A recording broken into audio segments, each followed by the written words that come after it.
நம்ம எம்ஜிஆர் கிட்ட அடி வாங்கினார் ரஜினி என்று ஆடிக்கு ஒரு நாள் அமாவாசைக்கு ஒரு நாள் என வதந்திகள் கிசுகிசுக்கும் இணைய பக்கத்தில் வட்டமிடுப்பதை நாம் பார்த்து கொண்டு தான் இருக்கோம். ஆனால் இது உண்மையாக நடந்ததா என்றால் யாருக்குமே தெரியாது. ஆனால் சமீபத்தில் நடிகர் ரஜினிகாந்த் மற்றும் எம்ஜிஆர் இடையே இருந்த ஒரு பஞ்சாயத்து குறித்து தகவல் வெளியாயிருக்கு. அது என்ன தகவல், அது என்னவா இருக்கும், ஒருவேளை உண்மையிலே எம்ஜிஆர் ரஜினி அடித்தாரா, இதெல்லாம் தெரிஞ்சுக்கிறதுக்கு முன்னாடி மறக்காம சேனலுக்கு சப்ஸ்கிரைப் போட்டு அப்படியே பெல் ஐக்கனும் ப்ரெஸ் பண்ணிவிட்டு வாங்க வீடியோக்குள்ளே போகலாம். இதனை வைத்து பார்த்தீங்கன்னா நடிகர் ரஜினிகாந்தை எம்ஜிஆர் அடிச்சிருப்பாரா அடித்திருக்க மாட்டாரா என்ற ஒரு முடிவுக்கு நம்ம தீர்மானமாக வர முடியுது. அது என்ன விவகாரம்? நடிகர் ரஜினிகாந்த் ஆரம்பத்தில் சில திரைப்படங்களில் நடிச்சிருந்தார். அதன் பிறகு திருமண மண்டபம் ஒன்றை கட்டும் முயற்சியில் அவர் ஈடுபட்டிருந்தார்.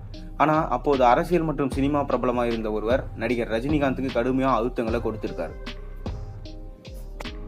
அவருடைய திருமண மண்டபத்தை கட்ட விடாமல் பல வகைகளை தடுத்து இருக்கார். நடிகர் ரஜினிகாந்த் எவ்வளவோ முயன்றும் அவருடைய திருமண மண்டபத்தை முறையான அனுமதிகளை பெற்று கட்ட முடியாமல் போயிடுச்சு. இந்த விவகாரத்தை நடிகர் எம்ஜிஆரிடம் கொண்டு சென்றிருக்காரு ரஜினிகாந்த். இந்த விஷயத்தை கேள்விப்பட்ட எம்ஜிஆர் ரஜினிகாந்துக்கு பிரச்சனை கொடுத்த நபரை அழைத்து பேசியிருக்காரு. ஒரு சின்ன நடிகர் இத்தனை நாட்களாக கஷ்டப்பட்டு பணம் சம்பாதித்து ஒரு இடத்தை வாங்கி மண்டபம் கட்ட ஆசைப்படுறாரு.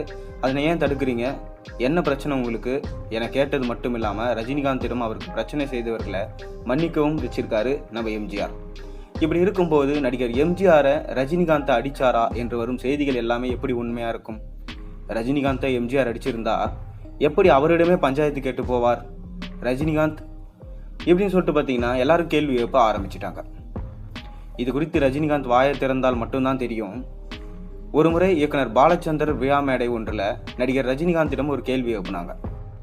உங்களோட வாழ்க்கையை சுயசரிதையை எழுதுவீங்களா அப்படின்னு கேட்டிருக்காங்க. அதுக்கு ரஜினிகாந்த், சுயசரிதை என்றால் நடந்தவற்றை அப்படியே எழுத வேண்டும், அதில் புனைவுகள், கற்பனை, பொய்கள் எதுவுமே இருக்கக்கூடாது.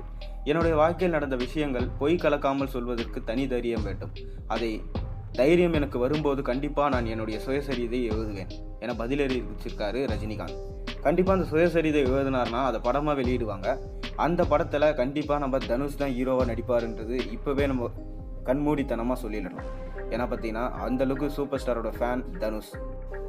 ஒரு வேளை சிம்பு நடித்தாலும் நடிக்கலாம், அதுக்கும் வாய்ப்பு இருக்குது.